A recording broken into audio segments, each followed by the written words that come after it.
Bismillahirrahmanirrahim. Assalamualaikum warahmatullahi wabarakatuh. Asyhadu an la ilaha illallah, asyhadu anna Muhammad Rasulullah. Allahumma sholli ala sayyidina Muhammad wa ala ali sayyidina Muhammad. Kama sholaita ala sayyidina Ibrahim wa ala ali sayyidina Ibrahim bil alamina innaka Hamidum Majid. Terlebih dahulu seperti biasanya kita panjatkan doa kepada Gusti Allah ingkang Maha Agung untuk saudara kita yang telah bersolawat atas channel dakwah ini, sehingga channel dakwah ini masih tetap eksis, dapat bernapas dan bisa hadir di hadapan kalian semuanya. Semoga sholawat itu menjadi catatan langit amal soleh bagi mereka dan keluarga, dan semoga Gusti Allah Agung membalasnya dengan yang lebih baik lagi. Begitu juga untuk seluruh viewer terkasihku dimanapun kalian berada. Terima kasih atas apresiasi yang diberikan, anti skip, anti download, dan semoga berkenan untuk mengambil peran serta dalam dakwah, mengambil bagian dakwah dengan cara ikut men-share link-link kajian dari channel ini. Dan tak lupa juga alhamdulillah matur nuwun atas doa-doa baiknya. Semoga kebaikan itu juga tercurahkan pada kalian semua. Oke, mampir ngombe kali ini ya karena Gerah itu libur, jadi kita bisa sedikit siang. Biasanya ba'da subuh langsung ya. Dan ini tadi baru mandi segar, terus sholat duha, terus kita shot. Mampir ngombe kali ini bertajuk tentang yang tidak begitu jauh dengan tajuk yang kemarin, khususnya tanggal 21 tentang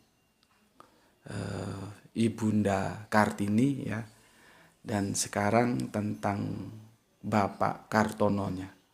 Sejauh apa kita mengenal sosok Kartono yang dilupakan sejarah? Harapannya sih dari melihat catatan autobiografinya kita bisa mendapatkan katakanlah sebuah inspirasi bagaimana menapak kehidupan yang kita lalui. Namun sebelum ke sana, karena sekarang lagi marak di mana-mana nguber Lailatul Qadar ya. Nguber Lailatul Qadar. Untuk teman-teman yang mau tahu bagaimana penjelasan Lailatul Qadar dalam sisi yang lain, ini ada 4 seri ya, 4 seri. Silakan dilihat, dan ini sudah kita kaji setahun yang lalu ini penjelasannya ya, setahun yang lalu. Jadi kalau yang sudah monggo diulangi, kalau yang belum monggo dimulai untuk menyaksikan. Ada 4 seri supaya kita tahu sebetulnya Lailatul Qadar itu gimana sih dan harus bagaimana kita bersikap gitu. Ya, ini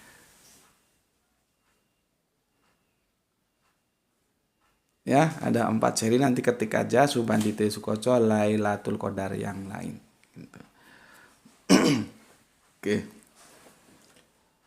Aku akan bacakan secuil cerita.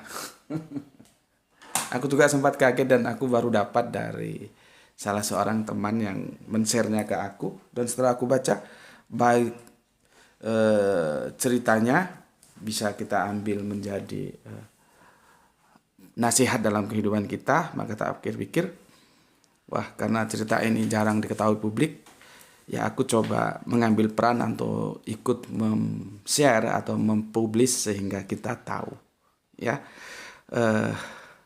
Hampir kita tidak tahu kan siapa itu Kartono. Dan bukan hampir ya, hampir dan hampir ya, jadi nyaris yang kita kenal sosok Ibunda Kartini, dan itu pun sekarang mulai lekang terhadap sejarah ya, dilekangkan atau lekang ya, begitulah. Bagaimana kalian masing-masing melihatnya? Karena dulu waktu zamanku itu masih di bangku SD itu, sekian lagu kebangsaan kita kenal, sekian pahlawan nasional kita kenal. Karena apa? Karena memang diajarkan gitu ya. Bahasa daerah juga kita diajarkan. Itu dalam sebuah eksistensi supaya kita tidak kehilangan jati diri sebagai sebuah bangsa di tengah percaturan bangsa-bangsa lain di dunia ini yang ada. Ya. Jadi kita tidak menjadi bangsa lain, kita menjadi bangsa bagaimana Gusti Allah Agung menakdirkan kita sebagai bangsa yang bernama Indonesia gitu loh. Makanya pendidikan sekarang ini bagaimana ini, ya. Oke, aku mulai. Bismillahirrahmanirrahim. Banyak sudah yang mengenal Kartini. Tapi apakah Anda kenal Kartono? Ya. Ini aku bagikan ke kalian dalam secuil sejarah, ya. Jadi Kartono itu nama lengkapnya Raden Mas Panji Sosro Kartono. Jawa banget ya, memang orang Jawa. Ya. RM itu singkatan Raden Mas. Kalau ada nama RM ya, itu Raden Mas. Kalau dalam perspektif Jawa. Ya, karena ada penyanyi cukup terkenal di era-era ya 80-an ya, yang awalnya itu juga RM, tapi itu bukan Jawa, maka bukan Raden Mas itu ya. Yang lagunya terkenal tentang Sakura itu ya. Semoga cinta bersemi di antara kita. Lagunya gitu. Dulu aku masih keren-kerennya waktu lagu itu keluar ya. Masih gagah, masih ganteng.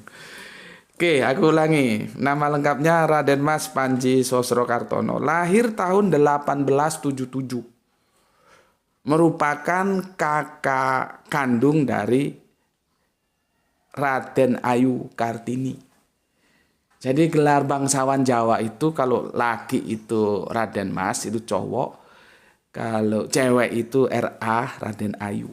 Ya, jadi Kartono itu kakak kandungnya. Tahun 1898, Kartono seorang pribumi pertama yang berkuliah di luar Hindia Belanda. Maksudnya sekolah ke luar negeri. Jadi orang pertama. Ya. Jadi sekarang kita tahu siapa orang pertama pribumi Indonesia ya pada saat itu. Belum ada Indonesia ya. Pribumi original yang pertama kali sekolah ke luar negeri, yaitu dulu kan kita disebut Hindia Belanda ya. Di luar Hindia Belanda tahun 1898 itu adalah seorang pribumi yang bernama Kartono. Merupakan kakak kandung ya, Kang Masnya Raden Ajeng Kartini. Karena kecerdasannya, beliau menjadi kesayangan para dosennya. Subhanallah ya, beliau bisa 27 bahasa asing dan 10 bahasa Nusantara. Artinya bukan hanya bahasa Jawa. Kalau bahasa Jawa ya automatically ya, karena itu bahasa ibu. Tapi bahasa Nusantara ya mungkin Jawa, Batak, Sunda, di sini nggak di breakdown, cuma dijelaskan. Beliau bisa 27 bahasa asing, artinya bahasa negara-negara lain, bangsa-bangsa lain, dan 10 bahasa Nusantara. Iya. Istimewa banget. Pangeran ganteng ini pinter bergaul. Anak orang kaya, terkenal, dan merakyat. Satu kata, pahami, merakyat. Karena banyak pangeran ganteng, pinter, ya, orang kaya tapi tidak merakyat. Kalau ini menjadi istimewa karena pangeran ganteng, pinter bergaul, anak orang kaya, terkenal lagi, merakyat. Jadi tidak ada sekat sosial ya. Siapa lu, siapa gue, nggak ada. Nggak ada istilah anak gedongan, anak kampung. Nggak ada. Ya. Banyak noni-noni gitulah ya. Perempuan Eropa nyebutnya demoisos, artinya itu sos yang ganteng atau yang tampan, gitu ya.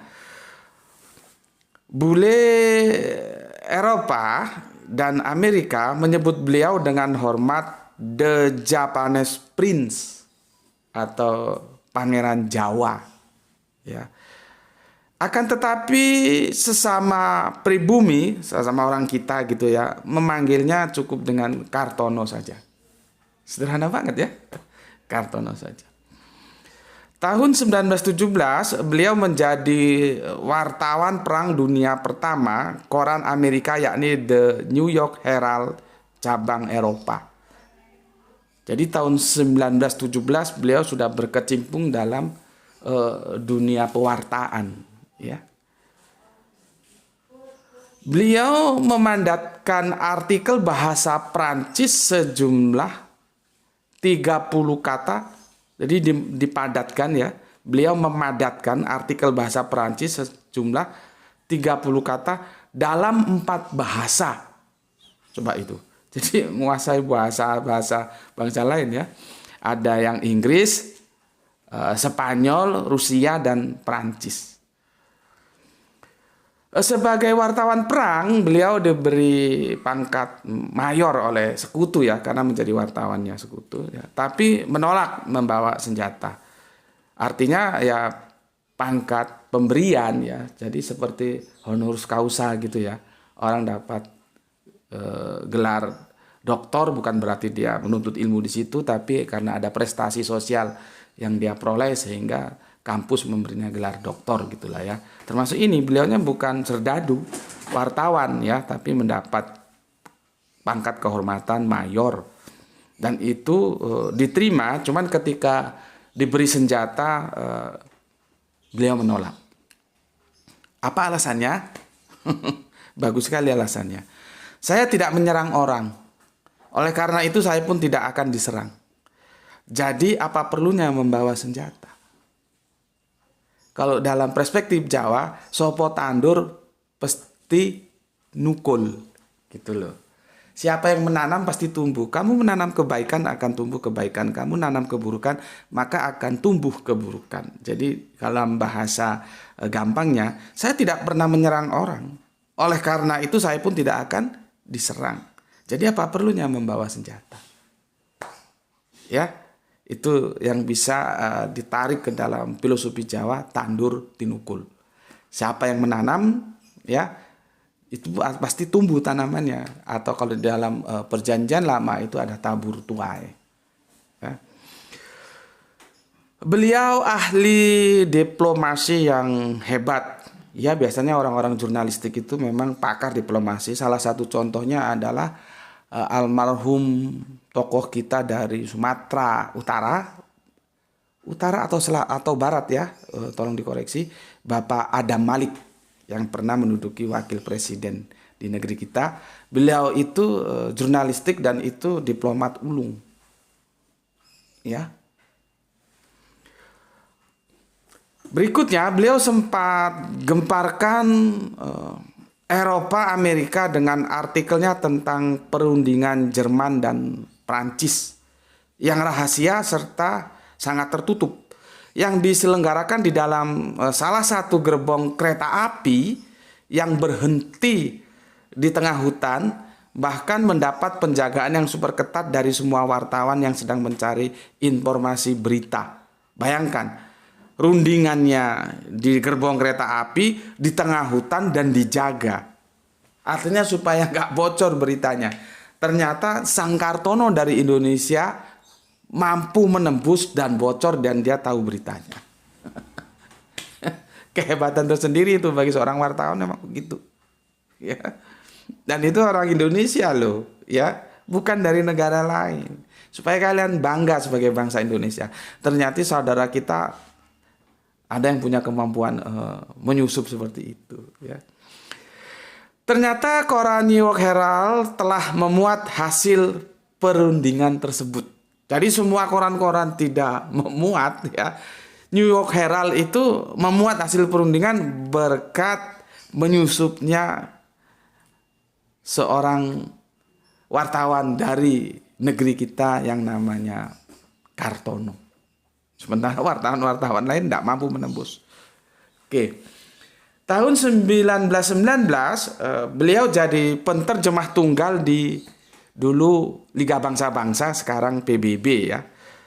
Yang tahun 1921 itu kan dirubah Liga Bangsa-Bangsa awalnya terus menjadi PBB. Penerjemah tunggal. Berarti memang kemampuan bahasanya bukan main. Beliau ketua penterjemah untuk segala bahasa. Kalahkan para poliglot Eropa, Amerika.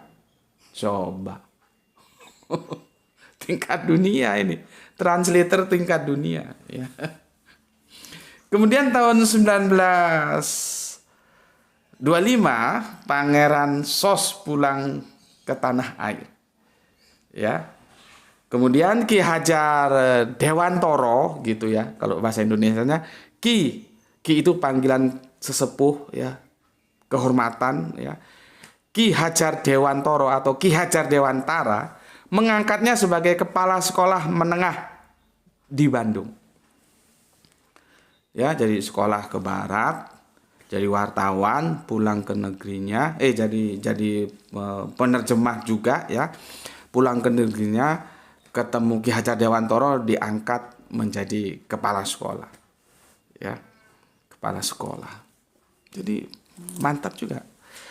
Rakyat berjejal temui si pintar ini untuk minta air dan doa. Jadi ya gitulah ya. Ya, antropologis kehidupan peradaban bangsa-bangsa atau budaya khususnya di kita itu begitu ya. Masih suka hal-hal yang mistis begitu. Dan anehnya banyak yang sembuh gitu loh. Maka antrian pun makin panjang, termasuk bule-bule Eropa juga datang ke dia ya. Akhirnya beliau mendirikan klinik dan dikasih nama Klinik Darussalam. Subhanallah. Kliniknya Darussalam. Darussalam itu lisanul Arabian, kalau lisanul Ibranian itu atau lisanul Ibraniun menjadi Yerusalem. Ya, rumah damai. Klinik Darussalam. Beliau pernah sembuhkan seorang anak Eropa hanya dengan sentuhan-sentuhan di hadapan para dokter yang sudah angkat tangan untuk berusaha menyembuhkan penyakit si anak tersebut. Jadi dokter-dokter sudah angkat tangan, tidak mampu, di tangan Raden Mas Kartono ini semuanya bisa diselesaikan dengan sentuhan-sentuhan. Kok bisa begitu ya, entahlah ya. Itulah yang namanya transrasional. Faktanya dia sembuh gitu. Tapi bagaimana logikanya, bagaimana penjabaran ilmiahnya kita tidak tahu kok bisa sembuh. Sedangkan semua dokter-dokter Eropa sudah angkat tangan. Jadi begitu, transnasional itu logika tidak mampu tapi buktinya ada gitu ya. Kalau irasional atau tidak masuk akal itu, akal tidak mampu karena memang tidak masuk dan itu tidak bisa dibuktikan. Buktinya tidak ada, kita tidak menerima bukti gitu ya. Jadi antara transrasional dan irasional itu perbedaannya di bukti. Ya. Karena tidak masuk akal dan melampaui akal itu beda-beda tipis gitu ya. Oke. Beliau juga pernah memotret kawah gunung dari udara, hebatnya tanpa pesawat. Waduh, berarti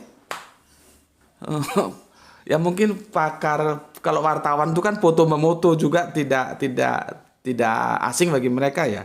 Mungkin skill itu yang digunakan ya. Drone kan belum ada juga ya. Nggak tahu gimana ini cara motonya. Soekarno Muda, maksudnya presiden pertama kita, sering berdiskusi dengannya. Ya, sering berdiskusi. Kalau Pak Karno itu lahirnya 1901, ini beliau sebentar, 19 berapa tadi? Beliau 1877. Berarti tua beliau dari Putra Sang Pajar. Ya. 1877 lahirnya, kandung Raden Ajeng Kartini. Kalau Pak Karno itu seingatku 1901. Sorry kata. Tolong kalau tahunnya salah diingatkan aku ya. Seingatku itu. Oke, jadi Bung Karno itu sering mengajak beliau itu diskusi, ya mungkin kakaknya lah ya gitu ya, usianya lebih tua gitu. Jadi Bung Karno sering diskusi. Makanya dari itu diskusi juga itu salah satu kita menuntut ilmu ya. Bung Hatta sebut beliau orang jenius. Jadi Bung Hatta juga ngakui.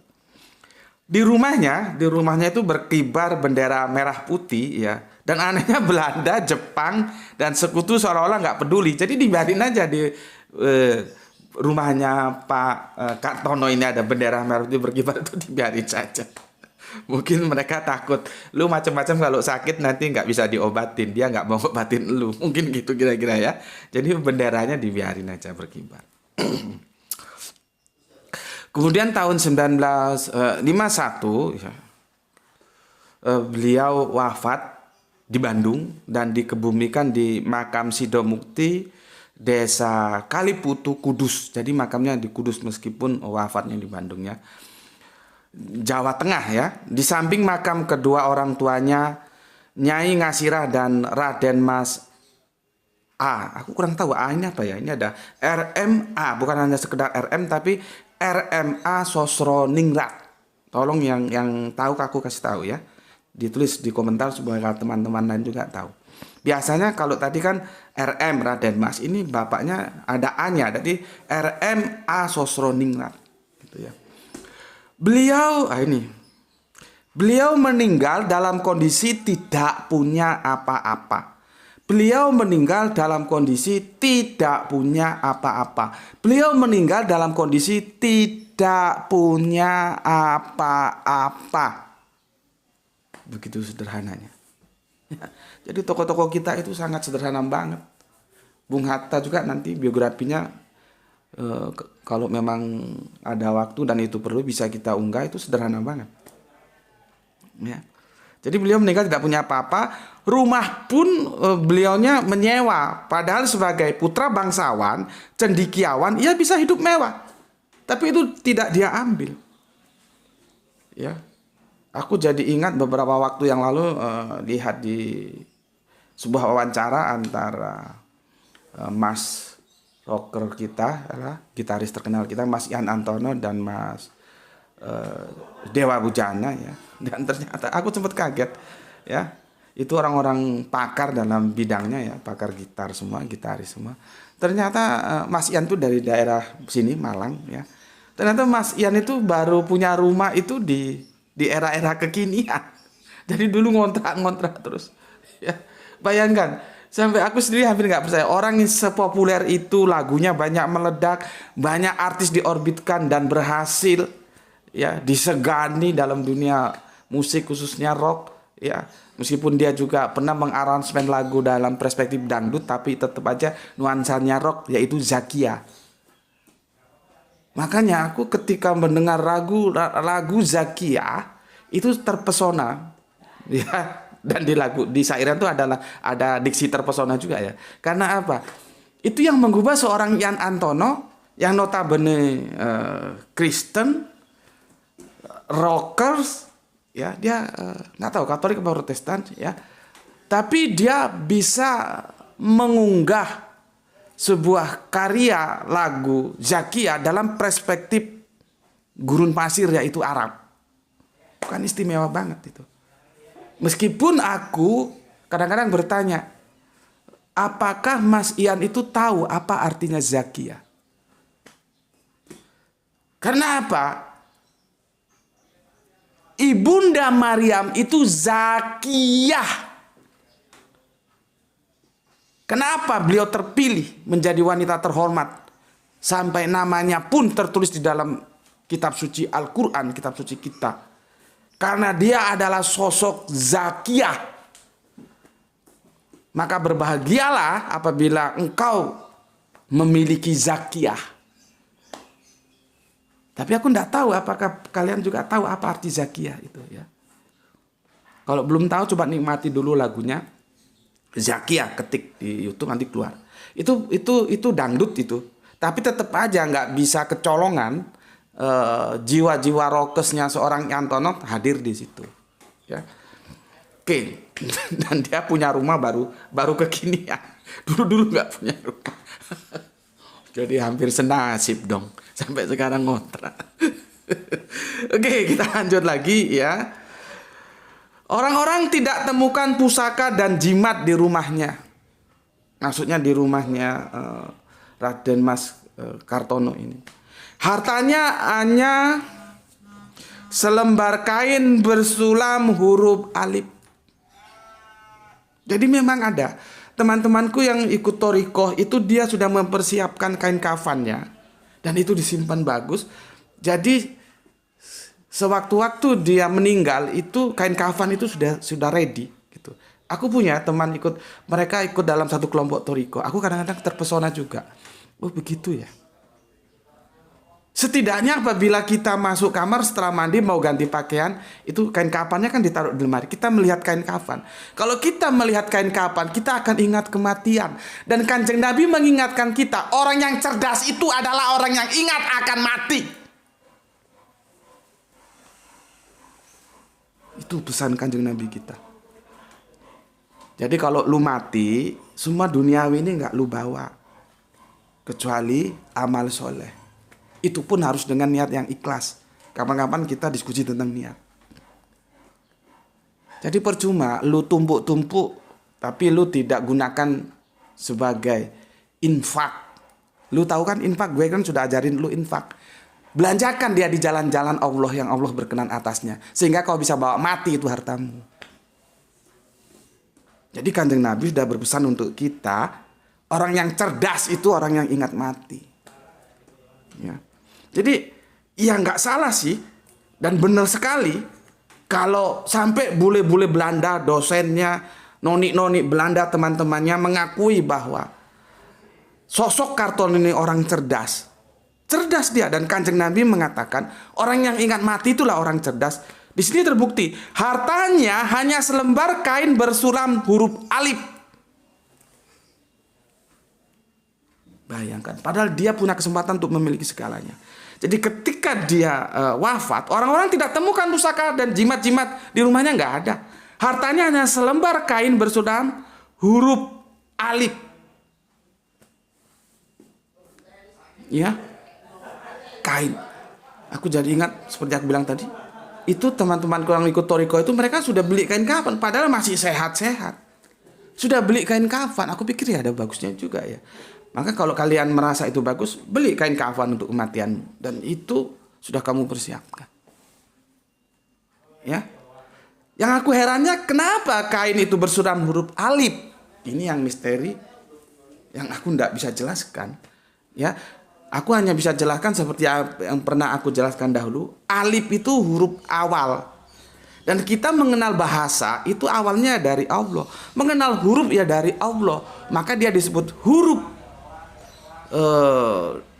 yang diajarkan oleh Allah, dan bahasa yang diajarkan oleh Allah itu maka kita sebut bahasa wahyu, kemudian di copy paste ya menjadi bahasa budaya dan berkembang menjadi berapa ribu ada bahasa di dunia ini. Begitu juga huruf pertama itu alif, dia awal, itu melambangkan eksistensi Allah ya. Makanya kemudian kalian kan bertanya, kenapa Yunani huruf awalnya alpha? A kan? Kenapa Romawi ya Latin huruf awalnya A? Yang sana alpha, yang sini A. Apakah itu tidak menjiplak daripada alif ini? Ya, kenapa kok tidak misalkan langsung C? Kenapa kok tidak langsung katakanlah M? Kok diawali dari A? Diawali dari alfa, dan itu semua kalau mulut kita mengucapkan itu sama-sama terbuka seperti alif. Nanti dalam edisi Arabiun alif, nanti Ibraniun dia menjadi alef. Cuma nanti aku diajari, tapi belum tuntas, aku diajari oleh almarhum guru Al-Qur'anku Gus Panani, semoga Allah merahmatinya dalam tidur panjangnya. Nanti nanti urutan huruf-hurufnya itu memang berubah. Tapi awalnya masih sama, alif. Tapi nanti kesininya berubah. Jadi sebetulnya kalau kita mau teliti, di sanalah nanti kita bisa mengungkap kenapa YHWH itu menjadi alif lam lam ha di dalam Ibraniun. Itu bisa diteliti dari sana. Cuman sekali lagi aku jujur tidak mempunyai kemampuan itu. Dan itu harus riset. Bagaimana perkembangan huruf-huruf zaman dahulu. Jadi kalau kita dalam Arabian alif lam lam ha, dalam Ibraniun itu menjadi YHWH itu. Ya. Itu kesana anunya. Cara meneliti ya. Bagaimana sebetulnya korelasi itu semua terjadi. Ya. Oke, aku lanjutkan. Huruf alif ya. Huruf alif itu kalau ada papan tulis ya, itu nulisnya harus begini loh, aku diajarin guruku ya. Dari atas ke bawah. Jadi dia top down, nggak boleh bottom up. Meskipun kamu bisa nulis alif dari bawah ke atas, itu aturannya nggak boleh. Harus dari atas, dan itu pun diawali dari titik. Titik tarik bawah. Jadi jangan main-main dengan titik. Ya. Ada ba, ada ta, itu yang bedakan apa? Titiknya. Ada nun, titik. Jangan main-main dengan titik. Semua berawal dari satu titik. Ya, bukan menjadi alif. Ini tarik ke bawah. Nggak boleh. Nggak boleh. Ya, itu aturannya. Oke, berikutnya ya. Jadi untuk tentang alifnya itu saja yang aku bisa sampaikan. Yang lainnya aku tidak tahu kenapa kain itu bersulam huruf alif ya. Kemudian pada batu nisan makamnya itu tertulis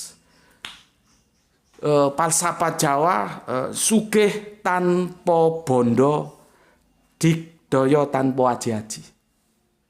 Itu kalau aku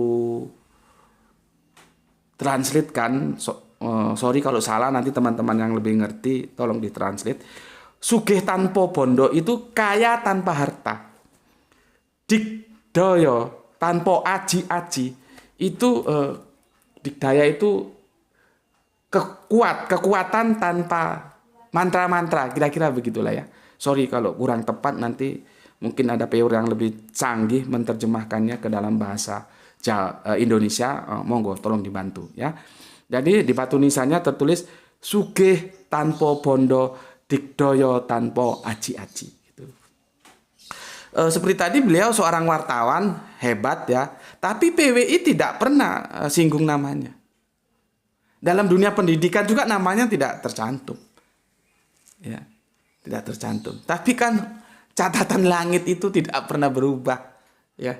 Makanya sebetulnya begini, untuk saudara-saudaraku PWR terkasihku yang telah memberikan infak dakwah ya, bersolawat lewat infak dakwah.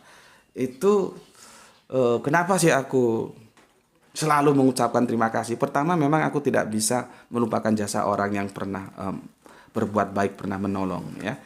Yang berikutnya, jujur itu napas utama dalam PWR ini, dalam apa channel YouTube ini. Napas utama itu ada pada sholawat yang diberikan dalam infak dakwah itu. Ya, kalau mengharapkan dari YouTube, dari PWR iklan, jauh ya. Makanya kalau kemarin ada isu yang mengatakan Gus Betik 1 bulan dapat 10 juta dari YouTube, itu tolong isunya terus dikembangkan dan semoga itu menjadi doa dan kemudian menjadi kenyataan. Ya, supaya bisa punya rumah. Ya seperti ini blong dia. Berapa waktu yang lalu juga blong. Ini blongnya ya. Nanti coba kamu lihat. Dia karena ada target untuk mendapatkan kontribusi, itu ada target 1 juta berapa Le? 1 juta 500 atau 300? 1 juta sekian lah ya, kalau nggak 300, 500 dari iklan baru ditransfer. Artinya kalau dapat di bawah itu dia tidak ditransfer. Seperti bulan ini tidak ditransfer, berarti dapat iklannya di bawah itu. Jadi kita harus berterima kasih kepada saudara-saudara kita yang telah menyisikan rezekinya memberikan sholawat pada channel dakwah ini. Itu menjadi napas utama channel ini ya, sehingga membantu aku untuk mendakwahkan apa yang bisa kita kaji bareng gitu ya. Yang mau aku sampaikan begini, akhir-akhir ini ada beberapa ya para saudara-saudara kita yang memberikan sholawatnya itu tidak konfirmasi gitu loh, tidak konfirmasi ya, transfer tidak konfirmasi gitu. Maksudku begini, sama seperti tadi, dalam catatan langit itu tidak akan pernah hilang. Allah sudah mencatat bahwa Anda ikut mengambil bagian dalam dakwah. Jadi dalam urusan vertikal itu selesai. Allah tidak pernah keliru, pasti dicatat itu dalam catatan langit, dan Allah akan membalasnya dengan lebih baik lagi seperti yang Allah janjikan. Entah itu kini atau nanti di akhirat. Ya, tapi kalau dengan aku nggak bisa mengucapkan terima kasih gitu loh ya. Itu yang merepotkan aku. Ya paling-paling bisanya di setiap awal kajian kita aku mengucapkan terima kasih, mendoakan semoga dibalas dengan yang baik kepada seluruh saudara-saudaraku yang telah bersolawat atas channel dakwah ini gitu. Tapi dalam catatan langit memang itu tidak. Tapi hubungan humanis antara aku dan mereka itu jadi aku nggak bisa berterima kasih langsung gitu loh. Ya. Sama dengan ini, beliau seorang wartawan hebat, tapi PWI tidak pernah singgung namanya. Ya, Raden Mas Kartono tidak ambil pusing. Ya, meskipun tidak tercatat. Bahkan dalam dunia pendidikan kan nama dia tidak terdengar kan. Bahkan beliau pernah menjadi kepala sekolah diangkat oleh Ki Hajar Dewantoro. Ya, beliau tokoh pendidikan, tapi para guru bukan seolah lupa namanya, nggak ngerti. Karena apa? Karena cerita-cerita seperti ini tidak pernah diekspos untuk menjadi pencerahan bagi kita semua dalam kehidupan berbangsa dan beragama. Ya, dan cerita ini ditutup oleh sebuah kata yang aku tidak mampu menjelaskannya. Kata-kata yang penuh filsafat tingkat tinggi. Ya, dia yang tidak perlu dicatat oleh catatan-catatan dunia karena dia yakin dia tercatat dalam catatan langit. Dia dijuluki Sang Alip. Alip sakjroning alip. Nggak tahu aku gimana cara memahaminya. Sang Alip, alip sakjroning itu apa ya? Alip di dalam alip. Mungkin begitu. Tolong aku dibantu kalau salah. Ya. Subhanallah. Sang Alip sakjroning alip. Itu cerita yang bisa aku sampaikan menjadi pencerahan bagi kita semua. Ya. Apa yang bisa kita dapatkan? Pertama, kita tidak perlu lagi meragukan tentang keislaman Ibunda Kartini. Karena apa? Lewat sejarah Kang Masnya, kakaknya Kartono, itu nilai-nilai Islam itu sudah ditanamkan dalam keluarga mereka. Maka kemarin aku bikin kajian, jangan dipertandingkan antara Kartini dan Islam, tapi seharusnya lah dipersandingkan. Ini supaya ustadz-ustadz goblok ini yang suka mempertentangkan dengar. Ya. Oke. Kita tidak perlu lagi meragukan keislaman Ibunda Kartini karena kita bisa lihat dari autobiografinya Sang Kang Mas Kartono, mereka dididik dalam keluarga yang ketat dengan nilai-nilai Islam. Yang pertama. Yang kedua, pendidikan nilai-nilai Islam itu harus diberikan sejak dari rumah. Pertama siapa? Mama. Yang kedua baru bapak. Jadi bukan pertama bapak. Karena anak itu, ini anakku dua-duanya itu lebih banyak berinteraksi dengan mamanya. Jadi bapaknya itu tinggal mengawasi saja. Baru nanti kemudian bapaknya. Ya, makanya kalau kamu cari istri, itu cari istri yang bisa mendidik anakmu. Ya kalau cantik ya memang siapa sih nggak suka wanita cantik. Tapi pertama dia bisa nggak mendidik anakmu. Karena nanti anakmu kamu titipkan sama istrimu. Kalau istrimu belangsak, gimana? Nggak ngerti nilai-nilai agama. Tapi istrimu juga harus kamu didik agama, gitu ya. Oke. Kenapa kalau anak-anak kita sudah dibekali dari rumah nilai-nilai agama? Siapa tahu kamu nanti yang berkelebihan secara finansial, punya kemampuan, anakmu sekolah, entah itu ke Jerman, entah itu ke Prancis, entah itu ke Belanda, entah itu ke Amerika sekalipun, dia tetap menjunjung nilai-nilai Islam dalam kehidupannya dan tidak terkontaminasi dengan nilai-nilai lain. Tuh. Sekarang berapa banyak sekolah di luar negeri pulang otaknya liberal sudah. Yang katanya Islam ginilah, Islam gitulah. Karena di sana sudah diracuni. Maka aku jadi ingat pesan dari almarhum Ustadz sejuta umat, Kiai sejuta umat, dan semoga Allah merahmati dalam tidur panjangnya. Ya, Bapak Kiai Haji Zaidun MZ, dia bilang, semoga generasi Islam itu otak boleh Jerman, tapi hati tetap Mekah. Itu istilah yang digunakan beliau. Artinya apa? Kita jangan sampai terlekang dari nilai-nilai Islam. Ya itu dimulai dari mana? Dari rumah. Kan kita tidak tahu ke depannya. Siapa tahu di antara kita ini ada yang kaya, secara finansial mampu. Setelah S1 anaknya di sini, S2 dikirim ke luar negeri, mau ke Prancis kok, ke Inggris kok, ke Jerman kok, ke Amerika sekalipun kok, kemanapun dia. Tapi dia sudah punya double cover ya, yang namanya Islam. Tuh, ya. Nah, ini yang terakhir. Nilai-nilai kesederhanaan. Kita bisa lihat di sini. Dia seorang Raden Mas loh.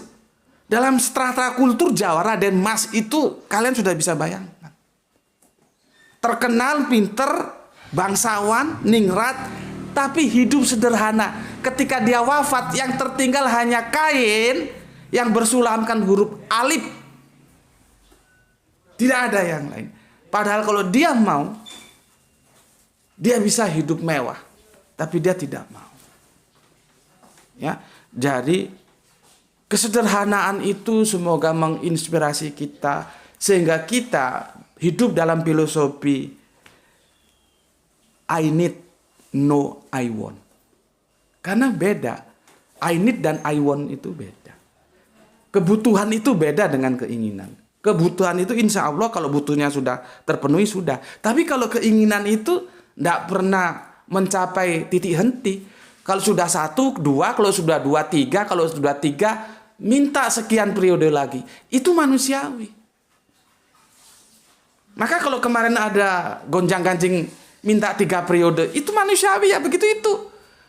Bahkan Kanjeng Nabi mengatakan, kalau mulutnya itu belum tersumpal tanah, dia punya 1 gunung emas, dia akan minta gunung emas yang lain. Nanti sudah punya 2, minta 3. Dikasih 3, minta 4. Itulah filosofi I want. Tapi kalau I need tidak. Ya, oke, dari Bapak Raden Mas Kartono ini kita bisa belajar kesederhanaan. Bukan dia tidak mampu, dia mampu hidup dalam kemewahan, tetapi dia tidak mau. Artinya apa? Dia tidak silau terhadap dunia. Kalau orang Jawa bilang, ora kedonyan, ora kedonyan. Hidup dalam kesederhanaan. Ini mampir ngombe pagi kali ini, semoga ada yang bisa kita ambil untuk bekal kehidupan kita. Anda cocok, Anda suka, Anda setuju, like. Anda tidak suka, tidak cocok, silahkan dislike. Tidak ada masalah. Aku hanya menyampaikan. Oke, di Ahad ya. Ahad apa ini, Le? Coba lihat tanggal 20 berapa ini? Ahad Kliwon ya. Ahad Kliwon ya. Bagi yang libur bersama keluarga, selamat berlibur. Bagi yang mencari rezeki, semoga Anda dilimpahkan rezeki ya yang barokah, yang banyak, dan semoga kita semua juga dilimpahkan umur panjang, kesehatan, sehingga kita dapat melanjutkan kajian-kajian kita nanti sore ya. Kita lanjutkan tentang bagaimana Tritunggal itu menjadi sesuatu yang didogmakan sehingga kita tahu ya mereka terdogma sehingga tidak bisa untuk tunduk terhadap Alkitab ya. Oke, kajian ini saling berkorelasi ya. Monggo ada yang pagi, ada yang senja. Jam 17, jam 5 sore itu menu utama kita di sini sebagai ekstra puding. Oke, itu aja dulu. Bismillahirrahmanirrahim. Selamat beribadah puasa sampai tuntas di akhir nanti. Alhamdulillahirabbil alamin.